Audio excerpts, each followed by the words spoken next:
The issue of how race is a fallacy, to really see it, you have to look at the places where there's intersection, and the place where we cross race, which is why I started with the skin bleaching, people actively trying to cross race. But you know, as the sort of racists would call it, the interbreeding is another kind of crossing. And to see that how tragic it is on one side, the tragic mulatto, but and we see the class implications, the gender implications. It's different for a tragic mulatto male than it is for a tragic mulatto female. The Coco girl, that we still celebrate her. She's from Josephine Baker to Beyonce, and interesting that the two want to wear bananas around their waists. Josephine Baker, it seems, was a bit more cognizant of the exotic and the exotica that she was producing, and how that Coco, that, you know, could be white, could be black, but the mix, that threatening to cross that line, it evokes so much sexuality. It evokes master raping slave. It evokes sexual subordination. It evokes, you know, they're unmarriageable because they don't fit into either character. You can't take them home. But everyone desires them. And so they're tragic. Now, at the other extreme, there are people who value fair skin. They're in the communities of color, that we've internalized the worship of whiteness so greatly, and the belief that it can help us attain power, and in fact it does. Fair-skinned people do, I think the best example is to just look on Indian television, look at Shah Rukh Khan, and India's fair-skinned ambassador. Well, look at any of his commercials, all of his roles. I mean, he would very much clarify for you that being fair-skinned makes you more popular, gets you more pussy, gets you more money. Basically, you look at all of his, you know, fair and handsome. Pretty clear message for young people learning that, and then you see that reiterated here in India if you look at the matrimonial sections, and the underlying categorization is gender. So, you know, in a sense, gender is fixed, and then caste. So gender means marriage. So if you are a person, you are of a gender, and you will get married, and you are of a caste, and you will marry someone within your caste. And so then you look at the markers that they have there: fair skin, you know, high earning, have a Western visa, Western residency. And these things are, you know, if you look in a classified ad and you have this much space where you can make 20 words, and you put your degree, your visa status, your earnings, and the color of your skin on the same bar, well, that's also a very clear message. And the message is as clear as Beyonce looks like Britney Spears, looks like Madonna, looks like half of other, you know, American divas. That's the standard of beauty. It's not just the white woman who is pure, but it's the tan woman who's, you know, who we can all screw. Everybody wants to screw her. Either you're a woman and you want to be her because you know that that's what men desire. You want to be desirable, and you will do everything to fashion yourself after you're her, but actually you hate her and you will treat her like that, like she's a nasty cunt. Or you're a man who treats her like a whore, and we know how men treat whores. Men love whores, but they do not take whores home to meet mommy. But they would treat their wives like whores in the bedroom. Get in that kitchen, make me something to eat. And that spans the globe. That threat, the gender, and in its extremities, sure, I'm being a little bit dramatic here. But for all the drama and the conflama, I think we do need to recognize that gender inequality just is. It is as much as there's sunlight and air on this planet. Now, there are nations that have sort of said, well, we're going to mediate this because people obviously can't get it together. There are religions that say that, you know, we're going to have to mediate gender equality, and we see how it's tied to racial equality and class equality, because people just can't get it together.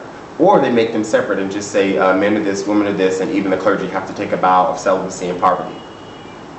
Just to reiterate for you how gender, race, and class are tied.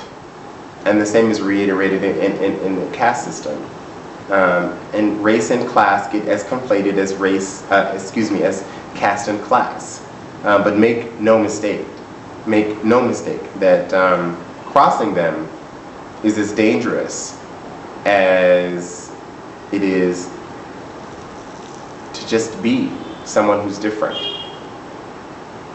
And it's interesting to look at biraciality, because it is in a sense a notion that someone who necessarily crosses those lines. You hear narratives, people who sort of are asked to speak about their experience as a biracial person in societies that are so implicitly race-ridden, and you find out that, wow, people, the most liberal people, are significantly form their opinions by, see through very basic fundamental notions of gender, race, and class. Now, there are some people who feel that they do that solely because their religion tells them so, and then they conflate that with culture. But I ask myself, I understand that patriarchy is the norm almost everywhere, even where matrilineal is the norm, where people trace heritage, lineage through mothers. Even in those instances, with very few exceptions, patriarchy is the norm. Men dominate women. Now, you can be a benevolent, dominant man, or so you may think, where coercion is only your tool. You don't actually have to use violence. But there are many ways where we abandon and emotionally abandon ourselves, emotionally abandon our partners, and I really do think it comes down to fixing ourselves into our notions of gender, of our gender. So we try to ascend to an idealized gender, an idealized race, idealized class status. And we see that when people cross, when you look at the bling, when you look at nouveau riche people who are dripping in gold, when you look at, but also when you look at transgender people, or when you look at modern gay people, people who cross gender as a category, and which is something very important to understand about the modern gay person versus people who were having sex, same sex before, is that to assert oneself as a gender and not fix it to a sexual category is revolutionary. And I think that if you look at it from a feminist point of view on women's bodies, that is more clear. Liberating women from the kitchen is very much tied to liberating women from their roles in the bedroom and their roles as vessels for the progeny of an heir. But take the same notion on a man's body, because it does exist, because men do subordinate other men, and sexually. And you look at the men penetrating other men in prisons is a war, is a weapon of subordination, just as much as it is used in war on women's bodies. Important to see the link, because when you have these singular discussions about gender or about race or about class, it allows you to uphold other notions. Let me see how much time I have.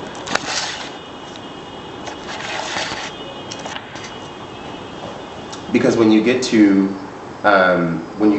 look at some of our greatest modern philosophers, like Foucault, like Judith Butler, but take Michel Foucault. He talks about his theories. I think he has groundbreaking theories of the closet as a wonderful deconstructionist. But for example, I'm recently reading about prison populations, and he talks about how people were in prisons and how we moved from the guillotine to veiling people to a more humane penal system in the modern day. But what he forgets is that at that same time, these were slave-holding nations who tolerated a great amount of cruelty towards black bodies, and these were imperial nations who tolerated. I mean, there was a genocide at the height of it in the First World, before the First World War in the Second Reich. But that there was transatlantic slave trade at the very same time that this man is talking about this. But what happened in Machu Picchu had already happened. So, in a sense, genocide, annihilating native peoples of the Caribbean in the same way, this stuff had already happened at the same time that he's saying, well, we became more civil. They were happening at the same time. displacing it onto racial bodies, but we have entire theories and departments based on the idea that we can just forget about race and produce imaginary theories on white bodies.